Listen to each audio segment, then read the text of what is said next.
नमस्कार। अमन study point पर आप लोगों का हार्दिक स्वागत है। आज के टेस्ट में मॉक टेस्ट में जीएस के प्रश्नों के अंतर्गत हम लोग 2016 का पेपर हल करने वाले हैं। 2016 समीक्षा अधिकारी सहायक समीक्षा अधिकारी में यही पेपर आया था और उस पेपर का ये पहला पार्ट होगा। 2 पार्ट में हम उस पेपर को हल करेंगे और इस पेपर में मैं जीएस के कुछ महत्वपूर्ण प्रश्नों को लेकर आया हूं, क्योंकि उत्तर प्रदेश लोक सेवा आयोग की प्रवृत्ति रही है कि वो क्वेश्चंस को दोहरा सकता है, तो ऐसे में ये टेस्ट इंपॉर्टेंट है, ज़रूर दीजिएगा। चलिए शुरुआत करते हैं और हाँ, अपना स्कोर भी हमको बताइएगा। पहला प्रश्न है, निम्न सभ्यताओं का उत्तर से दक्षिण की ओर सही क्रम कौन सा है? काफ़ी अटपटा सा ये प्रश्न है। इसका सही जवाब होगा ऑप्शन डी। अब हम इन चारों सभ्यताओं के बारे में जानते हैं। देखिए, एज़टेक सभ्यता और माया सभ्यता, ये दोनों सभ्यताएं मध्य अमेरिका की हैं, जिसमें से एज़टेक सभ्यता मध्य अमेरिका के उत्तरी भाग में तथा माया सभ्यता मध्य अमेरिका के दक्षिणी भाग में फैली। मध्य अमेरिका यानी जो मैक्सिको, इसके अलावा जो कोस्टारिका है, निकारागुआ है, एल सल्वाडोर है, बेलीज़ है, ये सब क्या है? ये सब मध्य अमेरिका के देश हैं। ओके। इसके बाद जो मुइस्का है, मुइस्का सभ्यता का विस्तार अमेरिका महाद्वीप के कोलंबिया क्षेत्र में था, और जबकि जो इंका सभ्यता है ये दक्षिण अमेरिका के पश्चिमी भागों में फैली थी। तो इनका सही उत्तर से दक्षिण के क्रम यही है, एज़टेक, माया, मुइस्का और इंका। ओके, चलिए दूसरा प्रश्न है, निम्न शासकों में से किसके लिए एका ब्राह्मण प्रयुक्त हुआ है? बहुत ही अच्छा प्रश्न है। एका ब्राह्मण या अद्वितीय ब्राह्मण, ये सातवाहन वंश के बहुत ही सबसे शक्तिशाली शासक गौतमीपुत्र सातकर्णी की उपाधि है। ऑप्शन सी इसमें सही होगा।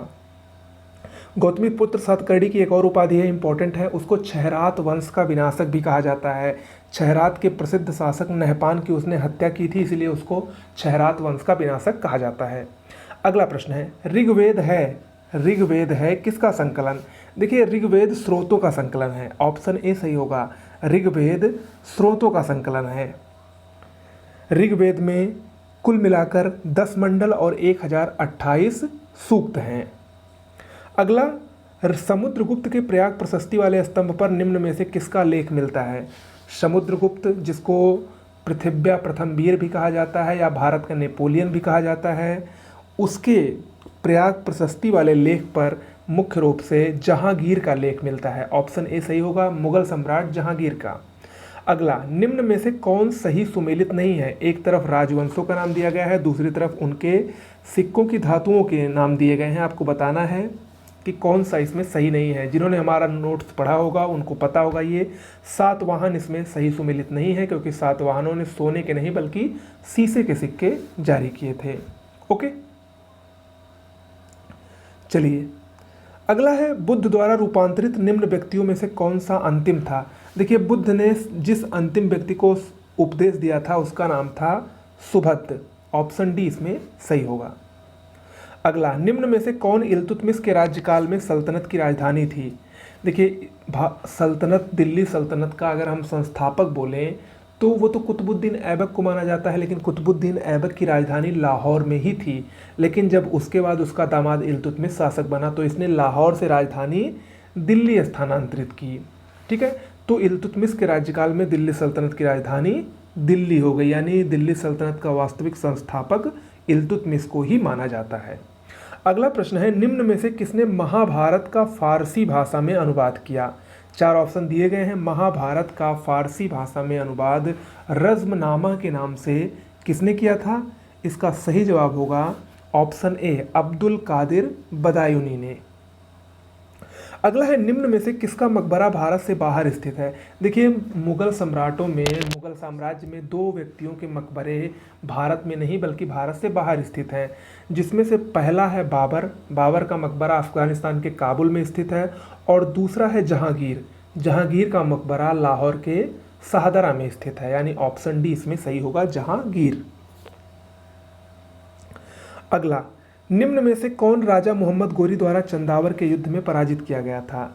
मोहम्मद गोरी ने चंदावर का युद्ध जयचंद के साथ लड़ा था। कब? 1194 ईस्वी में। ओके, चलिए अगला है, निम्न में से किस परिवार ने सर्वप्रथम अकबर के साथ वैवाहिक संबंध स्थापित किया था। कई बार ये प्रश्न पूछा जाता है। अकबर के साथ सर्वप्रथम वैवाहिक संबंध आमेर के कछवाहा शासक यानी कछवाहा वंश के राजा भारमल ने स्थापित किया था। ओके, राजा भारमल ने अकबर से अपनी पुत्री हरखाबाई का विवाह का प्रस्ताव रखा था, जिसे अकबर ने स्वीकार कर लिया था। अगला, असम में सर्वप्रथम चाय कंपनी की स्थापना कब हुई थी। असम में चाय की सर्वप्रथम कंपनी की स्थापना 1839 में हुई थी। द असम कंपनी उस कंपनी का नाम था और उसमें कुल 5 लाख की पूंजी के साथ उस कंपनी को स्टार्ट किया गया था। अगला प्रश्न है, निम्न में से इस सूची, 2 सूची यहाँ पर दी गई है, आपको सुमेलित करना है। इसमें देखिए जो विदेशी यात्री हैं उनका नाम दिया गया है, कौन सा विदेशी यात्री किस समय आया था, तो आपको इसका मिलान करना है। देखिए Thomas Hawkins, sir Thomas Hawkins और जो सर टॉमस रो और विलियम हॉकिंस, ये जहांगीर के दरबार में आए थे। ठीक है, और जहांगीर का जो शासनकाल था वो 1605 से 1627 के आसपास था। तो 1608 से 1611 ये विलियम हॉकिंस आए थे, यानी ए का 2 सही है। टॉमस रो 1615 से 1619 के बीच में आया था। इसके बाद मनुची ये आया था 1653 से 1708 के बीच में। ठीक है, ये यानी शाहजहां के काल में था और औरंगजेब के भी काल में रहा। और रॉल्फ फिच 1585 से 1586, तो यानी ए का 2 बी का 1, ए का 2 बी का 1 और सी का 4 यानी ऑप्शन बी इसमें सही होगा। ओके, चलिए अगला है, निम्न में से किसका शिखर द्रविड़ शैली में बना हुआ है। बहुत ही अच्छा प्रश्न है ये प्रश्न बहुत से लोगों को कंफ्यूज कर गया, क्योंकि लोगों में हम लोग क्या जानते हैं कि जितने उत्तर भारत के मंदिर हैं वो नागर शैली में बने हैं और जितने दक्षिण भारत के मंदिर हैं वो द्रविड़ शैली में बने हैं, लेकिन इसका एक अपवाद है और वही अपवाद यहाँ पर इसने पूछा है। ग्वालियर का तेली मंदिर मध्य प्रदेश, जो कि उत्तर भारत और दक्षिण भारत, मोस्टली उत्तर भारत में ही आता है, लोग ऐसा मानते हैं। मध्य प्रदेश में एकमात्र ऐसा मंदिर है उत्तर भारत का, तेली मंदिर, जो कि द्रविड़ शैली में बना हुआ है। ऑप्शन बी इसमें सही होगा। ठीक है, अगला प्रश्न, अगस्त 1925 में सेंट्रल लेजिस्लेटिव असेंबली का अध्यक्ष निम्नलिखित में से कौन था। अगस्त 1925 में सेंट्रल लेजिस्लेटिव असेंबली के अध्यक्ष सरदार वल्लभ भाई पटेल के बड़े भाई पिट्टल भाई पटेल थे। ऑप्शन डी इसमें सही होगा। अगला प्रश्न, निम्न संस्थाओं पर विचार कीजिए। ये भी बहुत ही अच्छा प्रश्न है। 4 संस्थाएं दी गई हैं, इन संस्थाओं की स्थापना का सही कालानुक्रम आपको बताना है। पहली है बंग भाषा प्रकाशित सभा, दूसरी लैंड होल्डर सोसाइटी, तीसरी बंगाल ब्रिटिश इंडिया सोसाइटी और चौथी इंडियन लीग। इसमें आपको बताना है कि कौन सा सही है। देखिए बंग भाषा प्रकाशिका सभा ये 1836 में स्थापित हुई थी। ठीक है, ये इसके बाद लैंड होल्डर सोसाइटी जो है ये 1838 में। ठीक है, इंडियन लीग इसके बाद बंगाल ब्रिटिश इंडिया सोसाइटी 1843 में और इंडियन लीग 1875 में शिशिर कुमार घोष ने इसको स्थापित किया था। ठीक है, तो यानी 36 38 यानी 1 2 3 4 यानी ऑप्शन ए इसमें सही होगा। ओके, अगला, निम्न युग्मों में से कौन सही सुमेलित नहीं है। एक तरफ स्वतंत्रता सेनानियों के नाम दिए गए हैं, स्वतंत्रता संग्राम से संबंधित जो किताबें हैं उनका नाम दिया गया है और उसके सामने उनके लेखकों का नाम दिया गया है। आपको बताना है कौन सा सही सुमेलित नहीं है। इसमें से ऑप्शन सी अगर आप देखेंगे, अवध इन रिवोल्ट ये सही सुमेलित नहीं है, क्योंकि इसके लेखक रुद्रांशु मुखर्जी हैं और इसमें राधा कमल मुखर्जी दिया गया है। ये गलत है, बाकी तीनों सही हैं और ये तीनों बुक्स बहुत इंपॉर्टेंट है, खासकर वी.डी. सावरकर की the Indian war of independence और आर.सी. मजूमदार की the sepoy mutiny and revolt of 1857। ये दोनों प्रश्न अक्सर इस किताबों से पूछा जाता है, तो इन दोनों किताबों को आप माइंड में रखिएगा। अगला, अपनी पुस्तक इंट्रोड्यूसिंग कल्चरल ज्योग्राफी में जे.ई. स्पेंसर और डब्ल्यू.एल. टॉमस ने विश्व को कितने सांस्कृतिक क्षेत्रों में विभाजित किया है। वैसे तो ये मेंस का प्रश्न है लेकिन आया था, तो इसका सही जवाब है ऑप्शन सी, कुल 11 क्षेत्रों में विभाजित किया है। अगला, ब्रिटिश भारत के निम्नलिखित प्रांतों पर विचार कीजिए और उन प्रांतों को पहचानिए जहां 1937 में भारतीय कांग्रेस का मंत्रिमंडल नहीं बना था। देखिए, जब भारत सरकार अधिनियम 1935 के प्रावधान के अनुसार चुनाव संपन्न हुए थे तो राष्ट्रीय कांग्रेस ने 6 प्रांतों में बहुमत से मंत्रिमंडल का गठन किया था, और जबकि कुछ प्रांतों में उसने सहयोगियों के साथ मिलकर सरकार बनाई थी। लेकिन जहां उसने मंत्रिमंडल नहीं बनाया था वो था बंगाल और पंजाब। ठीक है, बंगाल और पंजाब में उसने मंत्रिमंडल का निर्माण नहीं किया था, वो सरकार नहीं बना पाई थी, जबकि उसने मद्रास, मुंबई, मध्य प्रांत, उड़ीसा, बिहार और संयुक्त प्रांत, यहाँ पूर्ण बहुमत की सरकार, और इसके अलावा 2 से 3 प्रांतों में उसने सहयोगियों के साथ मिलकर सरकार बनाई थी। अगला, निम्न में से कौन सही सुमेलित है? एक तरफ फसल का नाम दिया गया है, दूसरी तरफ प्रजातियों का नाम दिया गया है। इसमें से आपको बताना है कौन सी सही सुमेलित है। तो इसका जो सही सुमेल है वो है गेहूं। ठीक है, देखिए यहाँ पर ये प्रश्न गलत लिखा हुआ है। यहाँ पर पूछा जाना चाहिए था कौन सा सही सुमेलित नहीं है। तो यहाँ पर ये गेहूं सही सुमेलित नहीं है, क्योंकि शुष्क सम्राट ये धान ही की प्रजाति होती है, ना कि गेहूं की। और जबकि धान की गोविंद भी होती है, अरहर पारस और मटर प्रकाश, बाकी तीनों सही हैं। ओके, अगला, निम्न में से किस कण का व्यास 0.002 मिलीमीटर से कम होता है? देखिए, इसका जो सही जवाब होगा वो होगा ऑप्शन ए, मृत्तिका। मृत्तिका का जो व्यास होता है वो 0.002 मिलीमीटर से कम होता है। अगला प्रश्न है, निम्न कथनों पर विचार कीजिए। कथन ए, प्राकृतिक संसाधन वे होते हैं जो किसी क्षेत्र में स्थित है तथा भविष्य में भी प्रयोग में लाए जा सकते हैं, और कारण, किसी वास्तविक प्राकृतिक संसाधन का विकास प्रौद्योगिकी और उत्पादन लागत पर निर्भर करता है। तो इसमें आपको बताना है, नीचे 4 ऑप्शन दिए गए हैं। इस प्रकार के प्रश्न आयोग इस समय खूब देता है। देखिए, प्राकृतिक साधन वे होते हैं जो किसी क्षेत्र में स्थित होते हैं, बिल्कुल सही है, और भविष्य में भी प्रयोग में लाए जा सकते हैं, बिल्कुल सही। दूसरा, किसी वास्तविक प्राकृतिक संसाधन का विकास प्रौद्योगिकी और उत्पादन लागत पर निर्भर होता है। ठीक है, तो इसका मतलब ये ए और आर दोनों सही हैं, ए और आर दोनों सही है, लेकिन ये इसकी व्याख्या पूर्ण रूप से नहीं कर पा रहा है। ओके, तो यहाँ पर ऑप्शन बी सही होगा, ए और आर दोनों सही हैं, किंतु आर ए की सही व्याख्या नहीं है। अगला, निम्न कथनों पर विचार कीजिए। कथन है, भारत में वन क्षेत्र का ह्रास भारत के जनांकीय संक्रमण से प्रत्यक्षता संबंधित रहा है। कारण है, वन क्षेत्र और जनसंख्या वृद्धि में प्रायः नकारात्मक संबंध होता है। बिल्कुल सही है, इसमें ऑप्शन ए और आर दोनों सही है, और आर ए की व्याख्या कर रहा है, एकदम सही सही। तो इसमें ऑप्शन ए सही होगा। अगला, नीली नील या जिसको ब्लू नील कहते हैं, ये नदी निम्न में से किस झील से निकलती है? देखिए, नील नदी दो नदियों से मिलकर बनती है, एक ब्लू नील, एक व्हाइट नील। ठीक है, तो जो ब्लू नील होती है वो इथियोपिया देश में स्थित ताना झील से निकलती है। ठीक है, और जो व्हाइट नील होती है वो विक्टोरिया झील से निकलती है। दोनों खार्तूम शहर, मिस्र के खार्तूम शहर के पास एक दूसरे से मिलती हैं, और वहाँ पर इनकी संयुक्त धारा नील नदी के नाम से जानी जाती है। तो यहाँ पर नीली नील ताना झील से निकलती है, मोस्ट इंपॉर्टेंट है। अगला, निम्न में से कौन जैविक संसाधन नहीं है? जैविक संसाधन, इसमें से शुद्ध जल एक जैविक संसाधन नहीं है, जबकि कोयला, पेट्रोलियम, मछली ये जैविक संसाधन है, क्योंकि ये किसी जीव या जैविक पदार्थ से प्राप्त किए जाते हैं, जबकि जल ये एक जैविक संसाधन नहीं है। अगला, निम्न सागरों का पश्चिम से पूर्व सही क्रम क्या है? ये भी प्रश्न बहुत ही अच्छा है। इसमें 4 सागरों के नाम दिए गए हैं, काला सागर, भूमध्य सागर, कैस्पियन सागर, अरल सागर।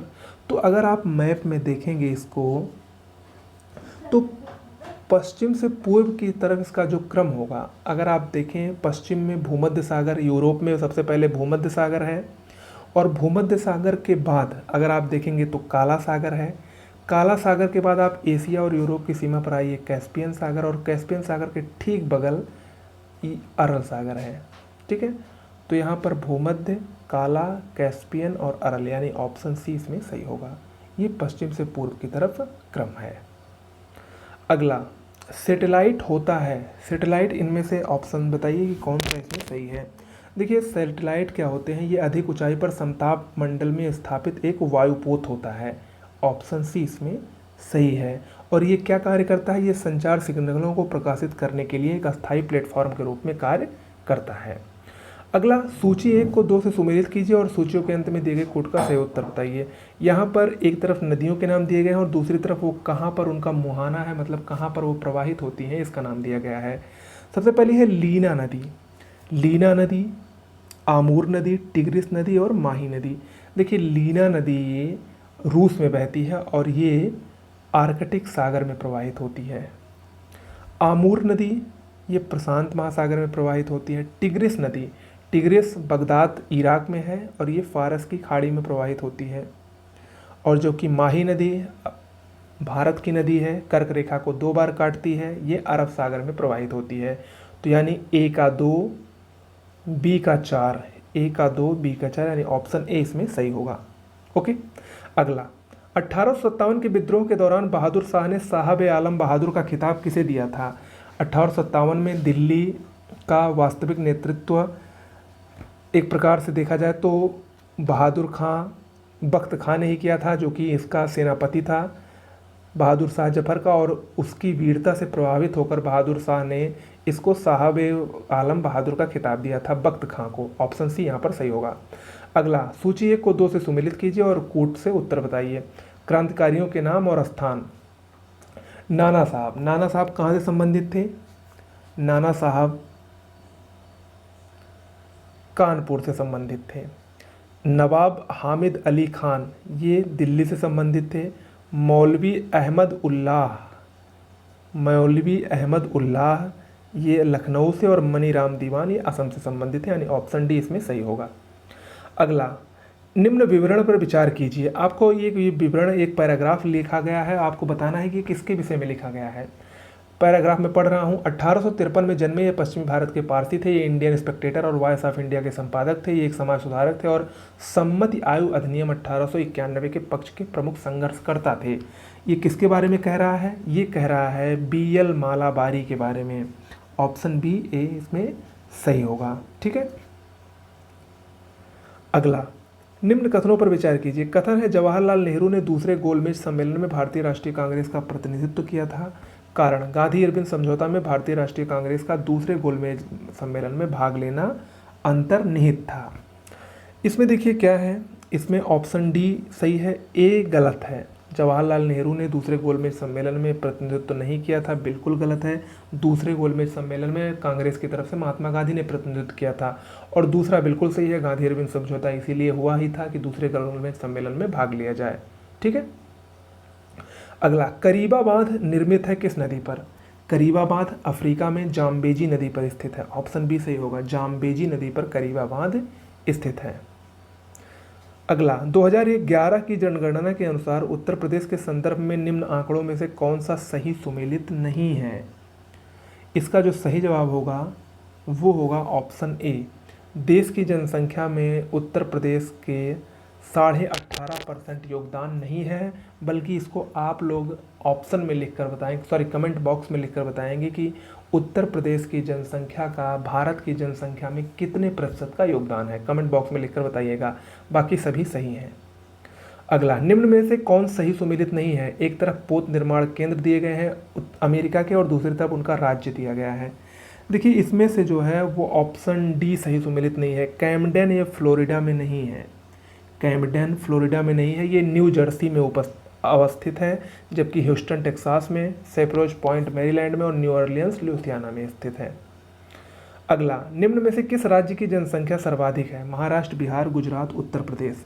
आपको बताना है, बहुत ही आसान सा प्रश्न है। ऑप्शन डी इसमें सही होगा, उत्तर प्रदेश की जनसंख्या सबसे ज़्यादा है और भारत में सबसे ज़्यादा जनसंख्या वाला राज्य उत्तर प्रदेश ही है। इसके बाद महाराष्ट्र है, फिर बिहार, फिर गुजरात, इन चारों में। अगला, जनसंख्या वृद्धि के स्वरूप को एक दीर्घ कालावधि में घटित क्रमिक परिवर्तन को क्या कहते हैं? इसको कहा जाता है जनांकीय संक्रमण। ऑप्शन ए इसमें सही होगा। अगला, यूपी 2011 की भारत की जनगणना के अनुसार साक्षरता दर यूपी की कितनी है? तो ये है 67.7, जो कि आसपास है 67.68 के, यानी ऑप्शन सी सही होगा। देखिए, उत्तर प्रदेश की जनगणना 2011 के अनुसार साक्षरता 67.7 है, जिसमें पुरुष की साक्षरता 77.3 और महिला की 57.2 है। अगला, कथनों पर विचार कीजिए। कथन है भारत की जनगणना हर 10 वर्ष पर की जाती है। कारण है 10 वर्ष की अवधि के दौरान भारत की जनसंख्या अधिकांशतः अपरिवर्तित रही है। इसका ऑप्शन सी सही होगा। ए तो सही है लेकिन सी बिल्कुल गलत है।